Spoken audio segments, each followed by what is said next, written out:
यो 18 मगरात र 12 मगरातमा मगर राजाहरू रुकुमको हुकाम मैकोटदेखि राज्य गर्न आउने क्रममा कान्छा भाइ चाहिँ पाल्पातिर आए, जो पाल्पादेखि पनि 50 किलोमिटर पश्चिम र रूपन्देहीको सालझण्डीबाट 15 किलोमिटर उत्तर महाभारत पर्वतको टाकुरामा स्थित बल्डेनगढी, त्यो बल्डेनगढीमा आएर राज्य गरे। त्यो रेडीदेखि पूर्व र गोरखासम्म यो राज्य थियो। यसमा रिसिङ घिरिङ सबै आउँथे है।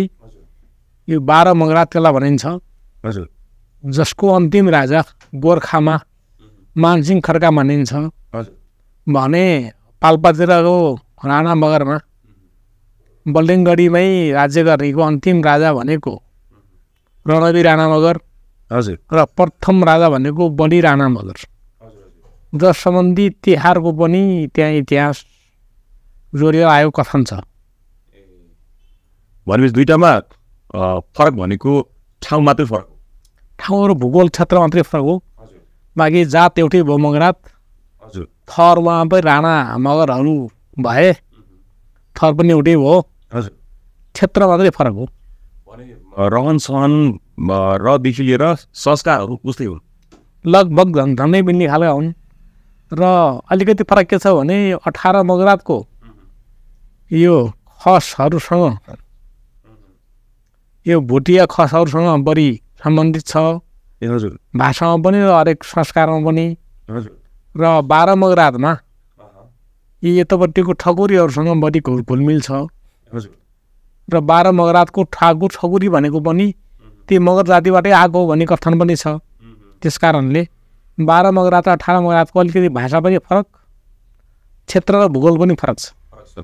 यो 12 मगरात र 18 मगरातको सुरुवात कहिलेदेखि भयो होला? यो लगभग विक्रमी सम्वतको सुरुवातदेखि हो र 8वीं शताब्दीमा त्यो टोल्पाको के अरे जङ्कुटमा राज्य 18 मगरातको समाप्त भएको छ।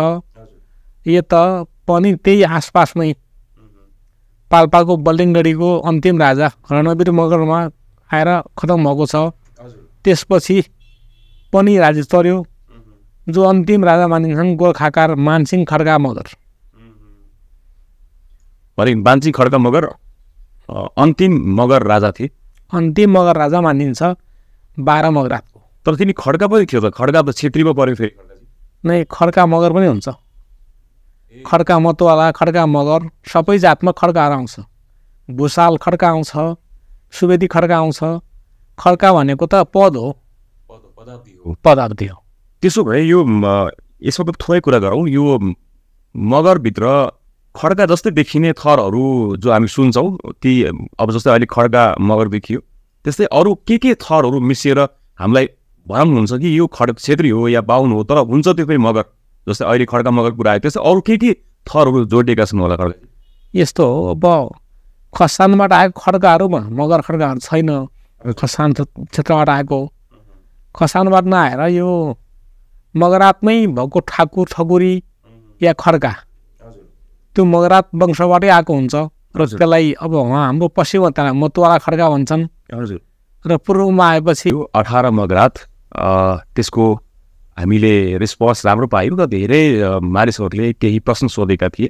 ती प्रश्नमा एउटा प्रश्न जसमाथि आज हामी यो भिडियो सुट गर्दैछौँ त्यो भनेको 12 मगरात, यदि 18 मगरातको विषयमा त्यो थियो भने 12 मगरातको विषयमा पनि भिडियो बनाउनु पर्यो, यसको इतिहास पनि हामीलाई थाहा हुनुपर्छ भन्ने कुरा थियो। त्यसकारण आज हजुरलाई स्टुडियोमा निम्त्याएका छौँ।